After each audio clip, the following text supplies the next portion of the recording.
Story opens with Mary and Joseph. Their world wasn't nothing like ours today. The fear if people heard they having a kid before marriage would be embarrassed, let alone being pregnant before sex and telling people your baby was to be born through the Holy Spirit.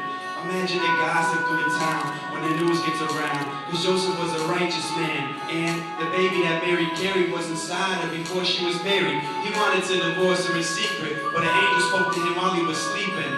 It said, Mary needs you, don't leave her, and name the baby Jesus, meaning he will save people from their sins and their secrets, meaning Emmanuel, God with us. And Joseph gets up and does what the angel said, took Mary as his wife. She gave birth in Bethlehem in the manger, because there was no room for him. At the end they were strangers. The most famous newlyweds couldn't get a bed. Ain't that strange, huh? Because the whole world went wild for Beyonce's child. Anyway, the wise men followed the star from the east till it stopped where they were, and they worshiped the child with gold, incense, and myrrh. Now Herod was a king with one thing on his mind, the killing competition. But God's vision much greater than man's, and he couldn't comprehend it. One thing for certain is, he really didn't want to worship him. Now the wise men were warned in a dream, so to avoid Herod, they returned home quietly.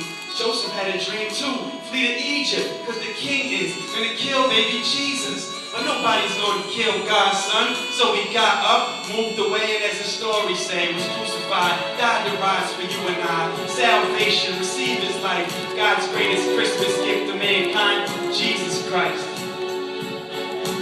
This is a story all about Christ.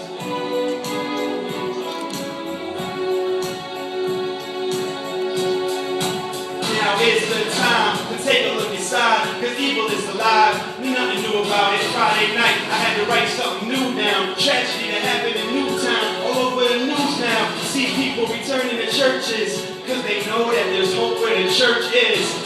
I give praise to the Heavenly Father. Why bother with the world's mess? And I don't care about the stress. I stand here, nevertheless. No stage for me. Sing your Christmas list. God's greatest gift to mankind was Jesus Christ.